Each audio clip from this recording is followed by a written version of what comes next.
Captain GeM Pathania सेवानिवृत्त IAS का कहना है कि भारत सरकार ने वर्ष 2014 में स्ट्रीट वेंडर अधिनियम पास किया और इसे नगर निगम धर्मशाला को एक वर्ष में लागू करना था।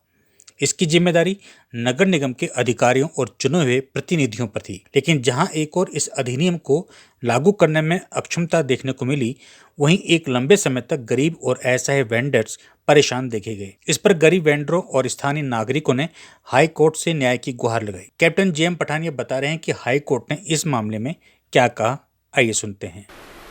आज हम एक ऐसी इशू को डिस्कस करने के लिए यहाँ पे उपस्थित हुए हैं। धर्मशाला का हर नागरिक चाहता है कि धर्मशाला में स्मार्ट सिटी बने, हमारे स्मार्ट सुविधाएं आए, हमारी क्वालिटी ऑफ लाइफ बढ़े, हमारे बच्चों को रोजगार मिले, हमारी आमदनी बढ़े। दूसरा, मैं धर्मशाला के नागरिकों को अनुरोध करना चाहूँगा कि बहुत समय हो गया है, अब हमें व्यक्ति पूजा से हटके हमें बिल्कुल ठीक तरीके से इंसानों को जज करना है, चाहे वो अधिकारी हैं, चाहे वो चुने हुए लोग हैं। अधिकारियों को सैलरी मिलती है वो पब्लिक का काम करने के लिए, और जो चुने हुए लोगों को हम चुनते हैं वो पब्लिक का काम करने के लिए। अब हमें किसी व्यक्ति की पूजा करने की ज़रूरत नहीं है। अगर कोई अच्छा काम करता है, हम सभी को उसकी मदद करनी चाहिए, उसको अप्रिशिएट करना चाहिए। और अगर कोई आदमी काम नहीं करता है तो उसे हमें क्रिटिसाइज भी करना चाहिए और उसके खिलाफ कार्रवाई भी करनी चाहिए। देखिए, स्ट्रीट वेंडिंग जो है, एक रेडी फड़ी का जो व्यवसाय है, ये पूरे हिंदुस्तान में एक बहुत ही इम्पॉर्टेंट अनऑर्गेनाइज सेक्टर में एम्प्लॉयमेंट जनरेशन का साधन है, जिसमें 10-15 साल तक इसकी मूवमेंट चली। और 2014 में हमारी सरकार ने, पार्लियामेंट ने एक्ट पास किया, और एक्ट पास करने के बाद उन्होंने ये कहा कि स्ट्रीट वेंडिंग जो है, जिसमें 5 से 10 करोड़ लोग जो है वो इसमें जुड़े हुए हैं, उनका व्यवसाय चल रहा है, इसको ऑर्गेनाइज करें। इस शब्द के ऊपर मैं जोर डालना चाहूँगा, ऑर्गेनाइज करें। वेंडर जो है, अगर आप देखेंगे तो वो स्ट्रीट पे बैठा है, फुटपाथ पे बैठा है, नाली पे बैठा है, जहाँ पे उसको जगह मिली, जहाँ पे उसका सामान बिक रहा है, बैठा है। उसके पास इतनी ताकत नहीं है, उसके पास इतनी हिम्मत नहीं है कि वो डिसाइड करे कि शहर के कौन से कोने में जाके मैं बैठूं। इसी चीज़ को ऑर्गेनाइज करने की जिम्मेवारी म्यूनिसिपल कॉरपोरेशंस, कमेटी और नगर पंचायतों को दी गई 2014 के एक्ट में। एक्ट के मुताबिक जो आदमी, आज जो मैं आपसे बात कर रहा हूँ, या म्यूनिसिपल कॉरपोरेशन के लोग जिस दिन सर्वे करने का फैसला करते हैं, कट ऑफ डेट फिक्स करते हैं, उस दिन धर्मशाला में जो भी वेंडर जहाँ पे बैठा है वो लेजिटिमेट और लीगल वेंडर है। मैं रिपीट कर रहा हूँ कि जो आदमी जहाँ पे बैठा है, जिस दिन आपका सर्वे हो रहा है, सर्वे का आपने कट ऑफ डेट कर दिया, उस दिन जो आदमी जहाँ पे बैठा है वो लीगल वेंडर है, बोनाफाइड वेंडर है, कोई इलीगल नहीं है। अब ये सारा जो चीज़ है, हमें यहाँ पर ये अंडरस्टैंड करने की ज़रूरत है कि ये म्यूनिसिपल कॉरपोरेशन और सरकार की जिम्मेवारी है, इस एक्ट के मुताबिक वो इस वेंडिंग को रेगुलेट करें। इसके 2 पार्ट हैं। अगर आप इसको देखें तो इसका नाम है street vendors protection of livelihood and regulation of vending act. इसमें पहला तो स्ट्रीट वेंडर जो है उसकी लाइवलीहुड को प्रोटेक्ट करने की बात की गई है, और दूसरा नागरिकों को, मैं और आप जो हैं, हमारी क्वालिटी ऑफ लाइफ की बात की गई है कि वेजिटेबल मार्केट है तो ऐसी होनी चाहिए जो वर्ल्ड क्लास मार्केट हो, जहाँ पे सुविधा हो, सफाई हो, टॉयलेट की व्यवस्था हो, पानी की व्यवस्था हो। ये एक्ट रूल और स्कीम में लिखा हुआ, मैं नहीं बोल रहा हूँ, ये एक्ट रूल और स्कीम में लिखा हुआ और national urban livelihood mission scheme में लिखा हुआ है।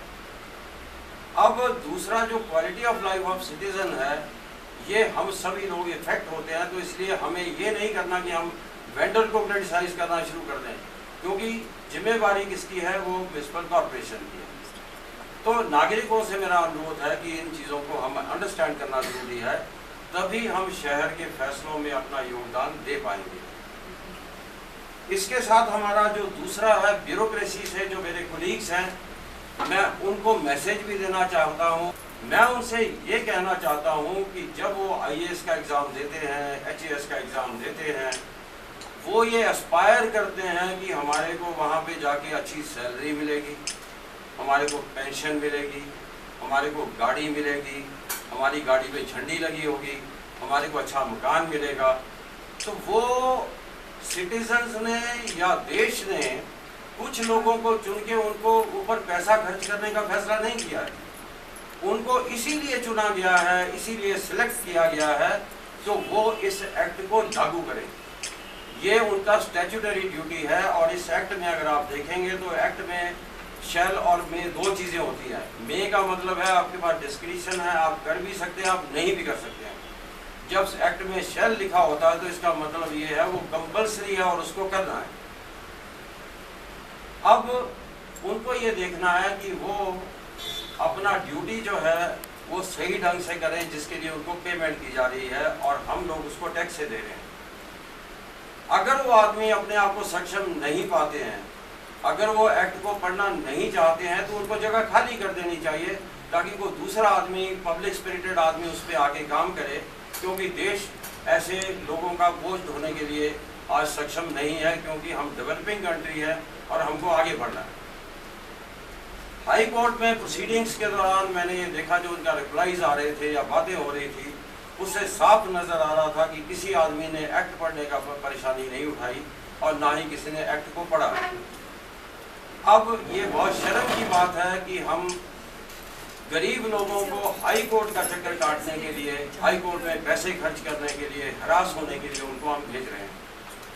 अगर लोगों को हाई कोर्ट में जाना है और हाई कोर्ट को अफसर को ये बताना कि भाई तेरी ये ड्यूटी है तो काम कर, तो ये से शर्मनाक बात और कोई नहीं हो सकती। आजकल लेटरल एंट्री की बात चल रही है।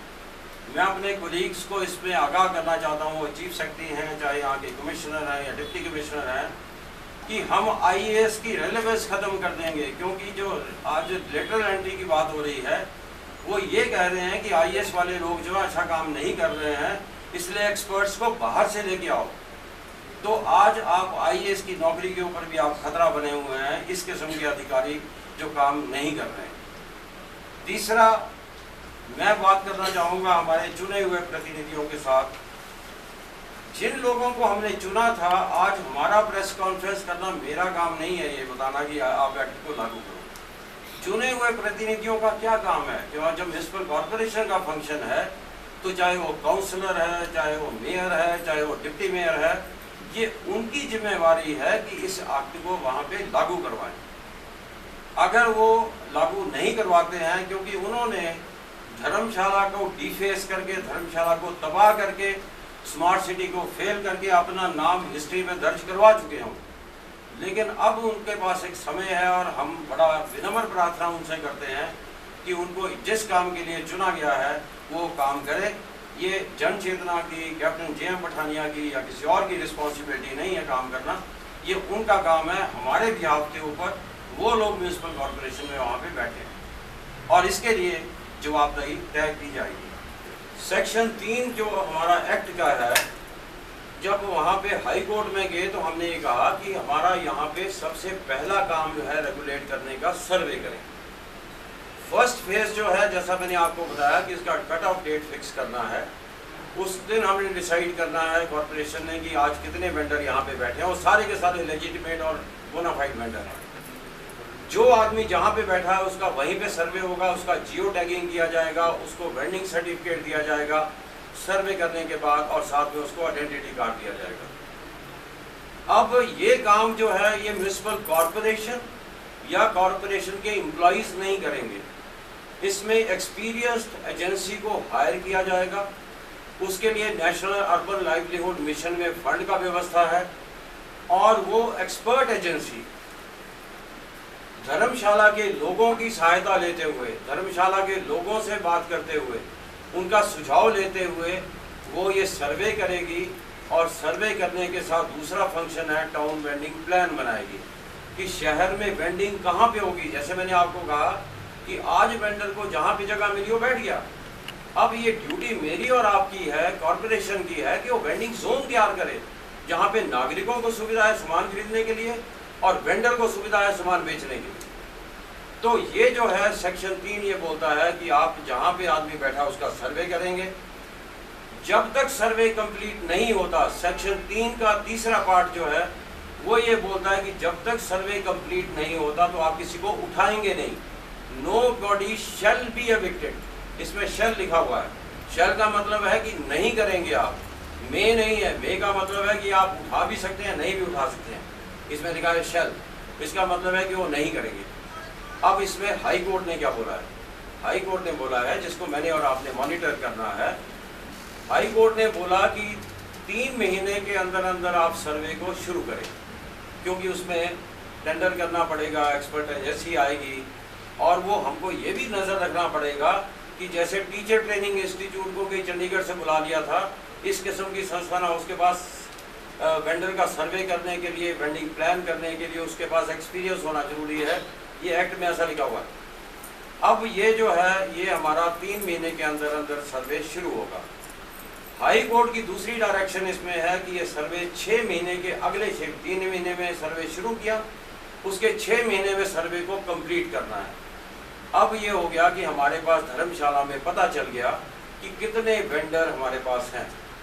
आपकी जानकारी के लिए आपको याद होगा, हमने 2015-16 में धर्मशाला का वेंडिंग प्लान भी बनी थी, जो हिमाचल प्रदेश सरकार ने अप्रूव भी कर दिया था, और सर्वे भी इसका हो चुका था। उस दिन इनके पास 490 वेंडर थे पूरी धर्मशाला में, और इन्होंने दूसरा सर्वे कराया, उसमें 475। लेकिन ये आपको जानने की ज़रूरत है कि वो सर्वे जो 2015-16 में कंप्लीट हो गया था, वो वेंडिंग प्लान जो स्टेट गवर्नमेंट ने अप्रूव कर दी थी, उसको आज 8 साल हो गए, आज तक उसको लागू नहीं किया।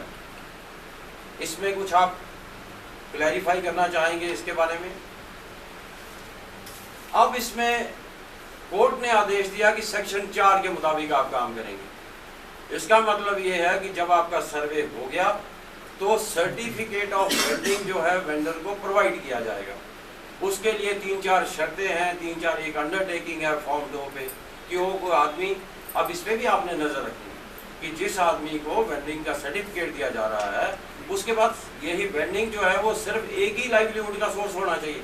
ये ना हो कि उसकी अपनी शॉपिंग मॉल भी चल रहा हो और साथ में वेंडर की दुकान भी उसने खोली हो। तो ये हमें ये भी देखने की ज़रूरत है कि वो जेन्युइन लोग जो हैं वही उसमें काम करें। दूसरा, उसको अपना उसकी जगह के ऊपर कौन आदमी बैठेगा उसकी फ़ोटोग्राफ देनी पड़ेगी, उसका नाम देना पड़ेगा, उसकी वाइफ है, उसका बेटा है, उसका जो भी उसकी फैमिली का आदमी है वो आदमी का उसको नाम देना पड़ेगा, अपनी फ़ोटो देनी पड़ेगी। इसके अलावा उसको अपना एड्रेस या प्रूफ है या फोटोग्राफ है, आधार कार्ड है, ये छोटे मोटा जो डॉक्यूमेंट है। इसके अलावा कोई भी डॉक्यूमेंट एक्ट, रूल और स्कीम में नहीं लिखा है, और कोर्ट ने ऐसा कहा है कि आप फालतू के सर्टिफिकेट नहीं मांगेंगे। उदाहरण के तौर के ऊपर आपकी जानकारी के लिए, वेंडर्स को कहा गया कि तू जाके अपना पुलिस स्टेशन से वेरिफिकेशन करा के ला, तू जाके पटवारी से वेरिफिकेशन करा के ला, तू जाके काउंसलर से वेरिफिकेशन करा के ला। अब आपने सभी ने पासपोर्ट बनवाया होगा, पासपोर्ट ऑफिस में हम जाते हैं तो पासपोर्ट में वो पासपोर्ट ऑफिस पुलिस के पास वेरिफिकेशन के लिए भेजता है। अब 490 वेंडर वहाँ पे थोड़ी चले जाएंगे जाके पुलिस के पास कि मेरे को कैरेक्टर सर्टिफिकेट दो। अपने आप नहीं लेना, अगर किसी को करवाना है तो करवा सकता है, और ज़रूरी आइटम है वो, पुलिस का फंक्शन है कि वो वेरीफाई करें कि कौन आदमी बैठा है, लेकिन ये उनका अपना पर्सनल जॉब है। ये काम इसलिए किया जा रहा था कि लोगों को परेशान किया जाए। इस पे मेरे को और आपको नज़र रखना है, और कोर्ट ने कहा है कि चौथा जो एक्ट है उसको आपने 4थे सेक्शन में आपने लागू करना। अब इसमें एक और चीज़ को आपको मैं क्लियर कर दूं, इसके ऊपर अगर आपका डाउट होगा तो अभी पूछ लेना मेरे से। इसमें सेक्शन 3 में बोला गया कि पूरे शहर की पॉपुलेशन जो है, जो 53,000 इन्होंने बताई, उसका 2.5% जो है वेंडर हो सकते हैं। 2.5% जो हुए वो उसका नंबर हो गया 1339। आज हमारे पास धर्मशाला में वेंडर है 490। अब बहुत सारी ऐसी जगह है, जैसे अभी हमारा रामनगर है, श्यामनगर है, चिलगाड़ी है, वहाँ पे वेंडिंग का स्कोप नहीं है। वेंडिंग वहीं पे होगी जहाँ पे मार्केट है, तो इसलिए वो कुछ एरियाज़ में है और कहीं पे वेंडर ज़ीरो है। तो ये हमारे लिए इम्पॉर्टेंट है कि धर्मशाला में 1339 वेंडर हो सकते हैं। अब उसको निकालने के लिए ऐसा नहीं हम कर सकते कि डिपू बाज़ार में कितने हैं जी, यहाँ पे कितनी पॉपुलेशन और इसका 5% कितना हुआ, मैकलोडगंज की पॉपुलेशन कितनी है उसका 2-5% कहाँ हुआ, ये नहीं होगा। इसमें एक टाउन वेंडिंग कमेटी है, एक हमारे पास शहर है, इसलिए एक ही वहाँ पे लागू होगा 2-5% पूरे शहर का।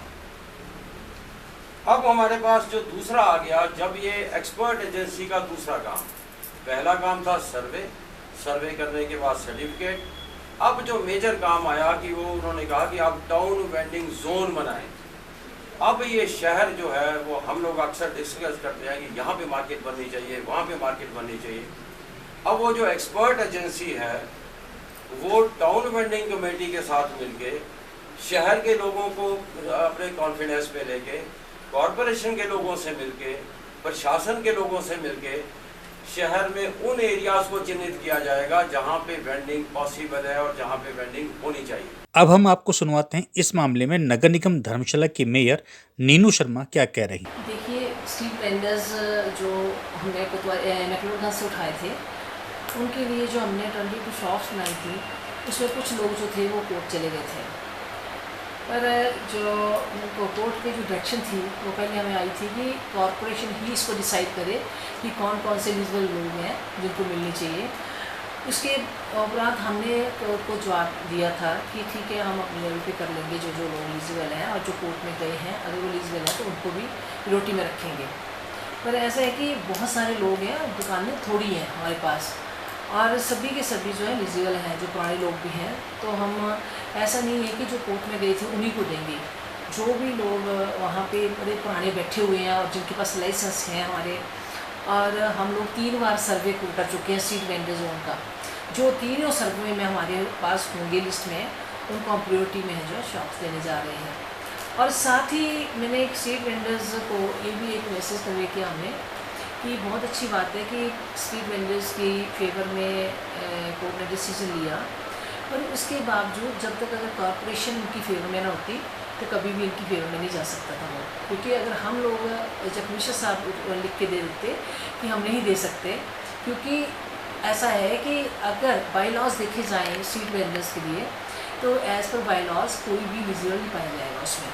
क्योंकि आपको हम अभी अगर लेना चाहें तो आपको मैं बाई लॉज की कॉपी दूँगी, उसमें स्पेशली लिखा हुआ है कि आप रोड की साइड 3 मीटर या 4 मीटर जो है दूरी पे बैठेंगे। और जो मैक्लोडगंज है वो नॉन स्ट्रीट वेंडर जोन है, उसमें स्ट्रीट वेंडर्स बिल्कुल नहीं बैठ सकते। पर फिर भी ठीक है, गरीब लोग बैठे हुए हैं और काफ़ी सालों से बैठे हुए हैं, तो इनको मिलना दुकानें बहुत ज़रूरी थी। इस करके हम जो है अब बहुत जल्द जो है दोबारा से सर्वे करवाने जा रहे हैं स्ट्रीट वेंडर्स का, और जो सर्वे में एलिजिबल लोग होंगे उनको बहुत जल्द जो है हमने अभी 6 महीने का टाइम दिया है इनसे, उनको 6 महीने के अंदर अंदर दुकानें लौट। मैडम, सर्वे जो हो रहा है वो किसी एजेंसी के थ्रू हो रहा है और उसमें 3 महीने का टाइम है सर्वे के लिए, और दुकान अलॉटमेंट करने के लिए 6 महीने का टाइम दिया गया है। और जो नए जो ऑर्डर आए हैं अलॉटमेंट के लिए 6 महीने का अलॉटमेंट के लिए हम बोल रहे हैं, क्योंकि देखिए जैसे सपोज करो कि मेरे पास अगर 10 पानी की बोतल हैं और पीने वाले 20 हैं, तो हम पिक एंड चूज़ नहीं कर सकते कि 10 को देंगे 10 को नहीं देंगे। तो उसमें जो है हम ड्रॉ रखेंगे, अगर ड्रॉ में जो निकल जाएंगे ठीक है, और बाकी की हम बहुत जल्दी जो है वेंडर जोन स्थगित करके और भी जो दुकानें बनेगी उनको बना देंगे। आपके पास टोटल कितनी शॉप है इस समय? 22। आप ऐसे देखेंगे, ऐसे कैसे हो सकता है? आज हम लोग जैसे ये लोग बैठेंगे, अब कल उसके बाद आप दूसरे दिन देखना और स्ट्रीट वेंडर्स वहाँ बैठ जाएंगे, तो हम उसको कैसे वेरीफाई करेंगे जो पुराने लोग हैं कि कैसे पहले किसको दें, कैसे वेरीफाई करेंगे अगर हम डॉक्यूमेंट नहीं लेंगे तो? देखिए, पर कहीं ऐसा नहीं है कि जरूरी बेटा बैठा हो, कई लोगों ने सबलेट कर दिए हुए आगे ना, कोई आज कोई बैठ रहा है तो कल उन्होंने सबलेट कर दी, तो दूसरी जगह पे कोई और बैठा हुआ है, उसको हम कैसे वेरीफाई करेंगे पुराना किसका है वो? इस करके हम डॉक्यूमेंट मांग रहे हैं ताकि जो पुराने लोग हैं, एलिजिबल लोग हैं, उनको मिल जाए। ऐसा ना हो कि जो पुराने उनको ना मिले और जो 2 महीने या 2 साल पहले आया उसको मिल जाए। इस करके डॉक्यूमेंट मांग रहे हैं। इस मामले में आपकी क्या राय है, आप हमें कमेंट्स बॉक्स में बता सकते हैं।